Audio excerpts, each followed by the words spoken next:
بعد فاعوذ باللہ من الشیطان الرجیم بسم اللہ الرحمن الرحیم ان اللہ وملائکتہ یصلون علی النبی یا ایھا الذین آمنوا صلوا علیہ وسلموا تسلیما اللہم صل علی سیدنا مولانا محمد مادن الجود والکرم۔ آج 9 نومبر ہے، اس حوالے سے چند باتیں آپ کی گوش گزار کر کے اجازت چاہوں گا۔ اللہ تعالیٰ کی بارگاہ میں دعا ہے کہ وہ میری زبان پر کلمات الحق جاری فرمائے۔ 9 نومبر ایک عظیم عاشق رسول، ایک مرد کلندر کی پیدائش کا دن ہے، جس کو زمانہ علامہ اقبال کے نام سے جاتا۔ آپ 9 نومبر 1876 کو سیالکوٹ میں پیدا ہوئے اور آپ کے والد شیخ نور محمد رحمۃ اللہ تعالی علیہ نے آپ کو بچپن میں ہی عشق رسول کا جو پیغام دیا، جو ساری زندگی ان کی جو مرتے دم تک آپ کی زندگی میں رہا، کہ آپ بچپن میں چھوٹے تھے کہ آپ کے دروازے پر ایک سائل آیا اور اس نے صدا کی۔ اس کے بعد صدا کرنے پر علامہ اقبال کو غصہ آیا اور آپ نے اس کا کاسہ توڑ دیا۔ جب شیخ نور محمد رحمۃ اللہ تعالی علیہ کو پتہ چلا، آپ نے باہر دیکھا اور اس فقیر سے معذرت کی اور علامہ اقبال کو گھر میں بلا کر کہا کہ بیٹا، کل قیامت کے دن اگر اس سائل نے، اس فقیر نے حضور کی بارگاہ میں میری شکایت کر دی کہ تمہارے بیٹے نے میرا کاسہ توڑ دیا، تو پھر میں کیا جواب دوں گا؟ وہ دن گزرا اور علامہ اقبال کی زندگی میں ایسا عشق رسول کا انقلاب برپا ہوا کہ پھر آپ یورپ میں بھی گئے، لیکن یورپ کا رنگ آپ کو نہیں چڑھا، وہاں پر عشق رسول کے ہی ترانے آپ نے سنائے ہیں۔ آپ فرماتے ہیں، قوت عشق سے ہر پست کو بالا کر دے، قوت عشق سے ہر پست کو بالا کر دے، دہر میں اس میں محمد سے اجالا کر دے۔ ہمیشہ عشق رسول کی تعلیمات دیتے ہوئے آپ نے زندگی گزاری، اور آپ اس وقت آپ نے تبلیغ کا سلسلہ، اس وقت آپ نے اپنی شعر و شاعری کے ذریعے مردہ قوم کے اندر عشق رسول کے روح پھینکی۔ جب یہ مسلمان بالکل عشق رسول سے خالی ہو چکے تھے، تو آپ نے آگے جا کے مزید فرمایا، ہر کے عشق مصطفیٰ سامانے ہوش، بحر و بر دربائے مصطفیٰ سامانے ہوش، ہر کے عشق مصطفیٰ سامانے ہوش، بحر و بر درگاہ مصطفیٰ سامانے ہوش، کہ جس کی زندگی کا سب کچھ حضور نبی اکرم صلی اللہ علیہ وسلم کی ذات کے ساتھ محبت ہو، پھر اس کو دنیا کے بحر و بر چاہے جو کچھ بھی ہو، اور دنیا کی ساری مال و دولت اس کے سامنے لا کر رکھ دی جائے، تو پھر بھی وہ اس کے لیے بے معنی ہے۔ آگے جا کے ارشاد فرماتے ہیں کہ علم و ذکر و فکر و علم و عرفان و توئیں، علم و ذکر و فکر و عرفان و توئیں، کشتی دریا و طوفان و توئیں،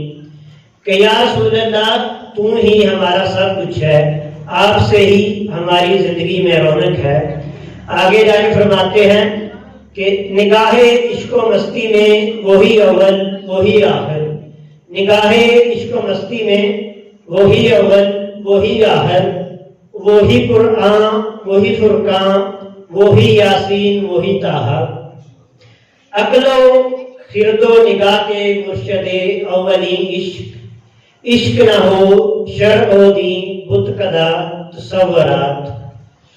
صدق خلیل بھی ہے عشق اور صبر حسین بھی ہے عشق، مارگاہ وجود میں بدر و حنین بھی ہے عشق۔ آپ ہر جگہ اپنے شعروں میں حضور نبی اکرم صلی اللہ علیہ وسلم کی ذات مبارکہ سے جو والہانہ محبت ہے اس کا ذکر کرتے ہیں اور اس کو ہی امت مسلمہ کے اندر وہ ہر جگہ منتقل کرنے کی کوشش کرتے ہیں، کیونکہ آپ نے جس دور میں یہ محاذ سنبھالا اس وقت امت مسلمہ زوال کا شکار تھی، اور آپ نے چاہے آپ یورپ میں گئے چاہے آپ بر صغیر میں رہے، آپ نے ہر جگہ عشق رسالت مآب کا درس دیا۔ آپ جب یورپ میں گئے اور انگریزوں کی کارستانیاں دیکھیں جس کو آج ہمارے دانشور اور ہمارے پڑھے لکھے حضرات سمجھ نہیں سکے، آپ نے اس وقت بیان فرمایا تھا کہ یہ وہ لوگ ہیں، یہ چاہتے ہیں کہ انہوں نے اس بات پر تحقیق کی ہے کہ اگر امت مسلمہ کو شکست دی جا سکتی ہے تو وہ صرف اس بات سے دی جا سکتی ہے کہ ان کے سینے سے عشق رسول کھینچ لیا جائے۔ آپ فرماتے ہیں کہ ہمارے عہد کا یہ بدقسمتی کہ ہمارے عہد نے ہمارے ساتھ یہ زیادتی کی کہ عہد ماما راز ماں بیگانہ کر از جمال مصطفیٰ بیگانہ کر، کہ ہمارے عہد میں یہ ہوا کہ حضور نبی اکرم صلی اللہ علیہ وسلم کی ذات مبارکہ سے محبت کو دور کر دیا گیا، اور حضور نبی اکرم صلی اللہ علیہ وسلم کے جو جمال کے قصے تھے وہ ہمیں نہیں سنائے گئے۔ کچھ ایسے بدبخت پیدا ہو گئے کہ جنہوں نے چند ڈالروں کی خاطر حضور نبی اکرم صلی اللہ علیہ وسلم اور اسلام پر ایسی کتابیں جو ہیں وہ تحریر کی جن کو آج کا سادہ مسلمان اور ویل ایجوکیٹڈ جو پڑھا لکھا طبقہ ہے وہ اپنی بھرپور توجہ کے بعد بھی پڑھنے کے بعد اس نتیجے پر نہیں پہنچتا کہ یہ اسلام کی اصلی روح ہے، یا کہ انہوں نے جو اس کے اندر تبدیلی کی ہے وہ ہے۔ تو علامہ اقبال نے اس وقت بتایا تھا کہ یہ اس نتیجے پر پہنچے ہیں اور انہوں نے یہ فیصلہ کیا ہے کہ حضور نبی اکرم صلی اللہ علیہ وسلم کی جو سیرت مبارکہ ہے اس کو تبدیل کر دیا جائے، اور جو اسلام کا دیا ہوا درس ہے اس کو تبدیل کر دیا جائے۔ اس کے لیے انہوں نے چند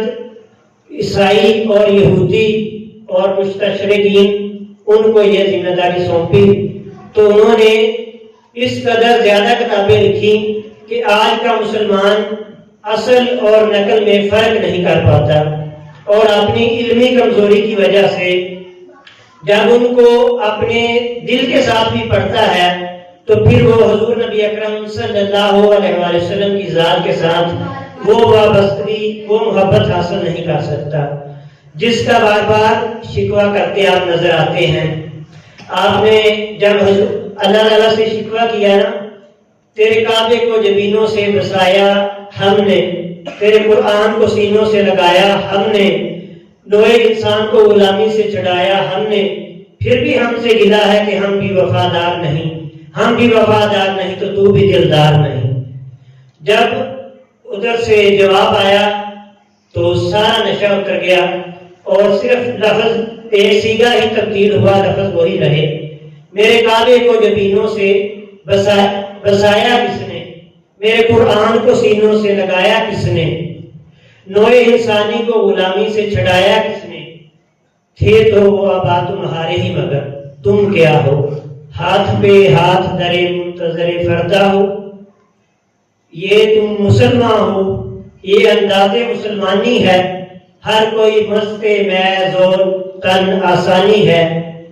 ہر کوئی مست محض و تن آسانی ہے، تم مسلمان ہو یہ انداز مسلمانی ہے، وہ معزز کے زمانے میں مسلمان ہو کر تم خار ہوئے تارک کرام ہو کر، وارث قوم کی وہ پختہ خیالی نہ رہی، برکے تبھی رہی شعلہ محکالی نہ رہی، رہ گئی رسم ازاں روح بلالی نہ رہی،